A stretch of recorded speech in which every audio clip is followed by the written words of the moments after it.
तो दोस्तों शुरू करते हैं आज की न्यूज। पहली खबर आ रही है हमारे राज्य हिमाचल प्रदेश से, जिसकी गवर्नमेंट ने असिस्टेंस मांगी है ऑस्ट्रिया और स्विट्जरलैंड इन दो देशों से हमारे देश के अंदर रोपवेज बनाने के लिए इन राज्यों के अंदर। तो दोस्तों आप सब जानते हो कि देश के कई अलग अलग लोकेशंस पर स्पेशली हिली एरियाज के अंदर रोपवेज बन रही है।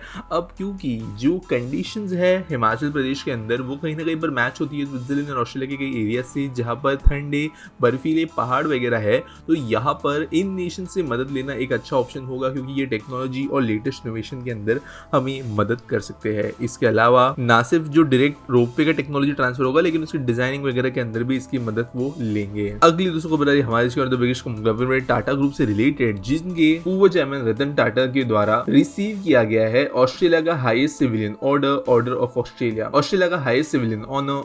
ऑस्ट्रेलिया। तो यहाँ पर बिजनेस, इंडस्ट्री और फिलैंथ्रोपी इन कैटेगरीज के अंदर ये ऑनर इन्हें दिया गया है। और ये अपने आप में सिर्फ देश के लिए अच्छी बात तो है ही, लेकिन ऑब्वियसली इंडिया के कुछ कंपनीज का प्रेजेंस कितने बड़े लेवल पर बाहरी देशों के अंदर है वो भी दर्शाता है, और वहां पर वो किस तरीके का काम कर रहे हैं वो भी यहाँ पर समझ में आ रहा है। अगली दोस्तों खबर आ रही है कुछ डेटा से रिलेटेड, जहाँ पर खबर ये है कि पिछले 9 साल में कितने हाईवे कंस्ट्रक्शन देश के अंदर हुए हैं, और डेटा के हिसाब से पिछले 9 ईयर्स में 50,000 kilometre of new national highway construction हुआ है। इंडिया के अंदर पहले जो हाईवे किलोमीटर्स थे वो थे 97,830 2014-2015 के पहले, और अभी उनको एक्सपांड करके 1,45,155 किलोमीटर्स कर दिया गया है। यानी कि ऑलमोस्ट जितने पूरे के पूरे हाईवेज देश में उस टाइम पे थे उसके आधे हाईवेज अभी और ऐड कर दिए गए हैं 9 ईयर्स के अंदर। यहाँ पर 12.1 किलोमीटर पर डे का एवरेज रहा है। वैसे तो इनिशियल ईयर्स के अंदर बहुत खराब था, लेकिन अभी 30-35 किलोमीटर पर डे के सबसे आंकड़े चल रहे हैं। तो और 9-10 साल बाद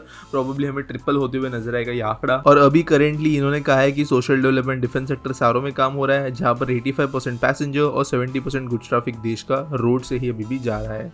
अगली दोस्तों जो खबर आ रही है वो है उड़ीसा कैबिनेट से, जिन्होंने अप्रूवल दे दिया है रिवैम्प डिस्ट्रीब्यूशन सेक्टर स्कीम के लिए, जहां पर सेंटर इंश्योर करेगी रिलायबल पावर सप्लाई के लिए। तो यहाँ पर दोस्तों एक ऐसा प्रोजेक्ट दिया गया है जिसके अंदर 6,284 करोड़ रुपीस की इन्वेस्टमेंट होगी, जहां पर डिजास्टर रेजिलेंट इंफ्रास्ट्रक्चर बनाएगी, और इसके वजह से जो कंपनीज उड़ीसा के अंदर आती है उनको काफी ज्यादा फायदा मिलेगा। अगली दोस्तों जो खबर आ रही है वो है फिर से उड़ीसा से, जहां पर 357 स्कूल्स को ट्रांसफॉर्म किया जाने वाला ऐसा कहा गया है, जहां पर 106 हाई स्कूल्स गंजम में, 87 स्कूल्स अंगुल में और 57 स्कूल केंदुझर के अंदर अपग्रेड किया जाएगा। जगत सिंहपुर के अंदर 107 स्कूल को अपग्रेड किया जाएगा। तो यहाँ की एजुकेशन क्वालिटी को बढ़ाने के लिए बहुत इंपॉर्टेंट अपडेट्स है। अगली दोस्तों जो खबर है वो है थाने बोरिवली के बीच में बनने वाली टनल से रिलेटेड, जहां पर मेगा इंजीनियरिंग L1 बिडर निकल कर आई है 7,464 करोड़ के बिड के साथ में, और ये 5.75 किलोमीटर लॉन्ग जो ट्विन ट्यूब टनल होगी बोरिवली से लेकर थाने के बीच में, उसके लिए जो सेकंड बिडर है वो निकल कर आई है L&T,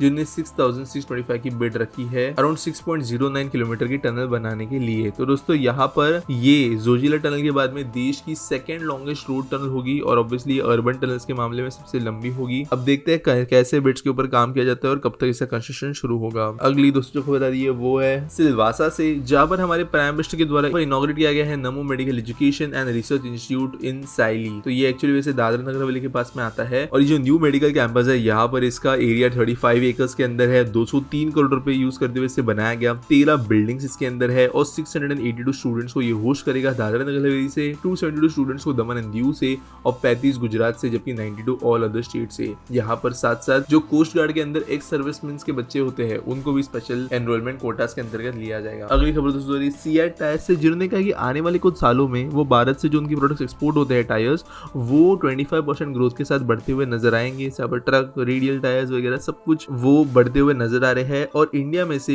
यूएसए के अंदर वो इन चीजों को एक्सपोर्ट करेंगे। तो देश के अंदर जो ऑलरेडी कई सारी पुरानी एस्टेब्लिश कंपनीज है वो भी अभी सडन ग्रोथ दिख रही है। अच्छा, आज पीटी सवाल के बारे में बात करें तो डॉक्टर ऑफ सेरेमनीज पूछते हैं, why Indian roads are not painted like the paint roads in other countries? In other countries almost half instructions are written on the road itself, maybe in yellow, and also makes them look good, but on the other looks very bland and village like. And also why drivers in India are so bad made out of concrete stones? In China they install proper steel railings with nice paint, not like the black and yellow concrete stones. तो देखो यार, एकदम detail में अगर बात करें तो non standardisation का इशू है। अगर आप देश के नेशनल हाईवेज पे गाड़ी चलाते हो, एक्सप्रेसवेज पे गाड़ी चलाते हो, तो वहाँ पे ये सब चीज जो पहले मेंशन की गई है बाहरी देशों के अंदर वाली, वो देखने के लिए मिलती है, क्योंकि नेशनल हाईवे के पास में मौत का स्टैंडर्डाइजेशन है और उनकी चेकिंग वगैरह बहुत अच्छे से होती है कि स्टैंडर्ड्स फॉलो किए जा रहे हैं नहीं। लेकिन जैसे ही हम किसी भी सिटी के अंदर एंटर करते हैं तो PWD डिपार्टमेंट, वहाँ की लोकल एडमिनिस्ट्रेशन जो है वो काम करना शुरू कर देती है। तो जब वो लेवल पे, लोअर लेवल पे काम होता है तो उस समय पर उसके अंदर करप्शन होना, काम ठीक से ना करना, चेकिंग ठीक से नहीं होना, ये दिक्कतें आती है क्योंकि नगर सेवक से लेके जो इंजीनियर से लेके प्लानिंग डिपार्टमेंट होता है, हर जगह पे यहाँ पे हमें इरेगुलरिटीज़ नजर आते हैं। अब कई जगह पे हमारे यहाँ पे जब नया रोड बनता है तब तो मार्किंग्स की जाती है, लेकिन जनरली जो मार्किंग्स के लिए कॉन्ट्रैक्ट होता है वो लॉन्ग टर्म होता है, और मार्किंग्स इंडिया जैसे हेवी डेंसिटी देश के अंदर हर कुछ महीनों में रीड्रॉ होनी चाहिए क्योंकि वो मिट जाएगी, इतना ट्रैफिक होता है टायर्स वगैरह की वजह से, लेकिन वो नहीं की जाती, जिसकी वजह से फिर रोड्स ब्लैंक बन जाते हैं। साथ साथ यही आदत अब बन गई है लोगों के बीच में। अब इंडियन ड्राइवर्स खराब क्यों चलाते हैं ये अलग टॉपिक है, लेकिन बेसिकली हमारे यहाँ पर अर्बन इंफ्रा के लिए प्रॉपर स्टैंडर्डाइजेशन नहीं है जो across states and across countries same रहे। और साथ साथ हमारे यहाँ पर अपर लेवल पे करप्शन अब कम हो गया, लेकिन लोअर लेवल पे जो करप्शन है वो अभी भी एग्जिस्ट करता है, जिसकी वजह से जब भी इंफ्रा छोटे लोकल लेवल पे आती है तो अभी भी वो बहुत घटिया है, जबकि हम बड़े लेवल पे वर्ल्ड क्लास इंफ्रा बना रहे हैं। उम्मीद करता हूँ आपको सवाल का जवाब मिल गया होगा। आपके पास कोई सवाल है आप नीचे मुझे कमेंट्स में पूछ सकते हो #AskPT के साथ में। साथ साथ अगर आपको न्यूज़ सबमिट करनी है तो उसके लिए आपको डिस्क्रिप्शन में एक लिंक मिल जाएगी। मिलेंगे अगले वीडियो में।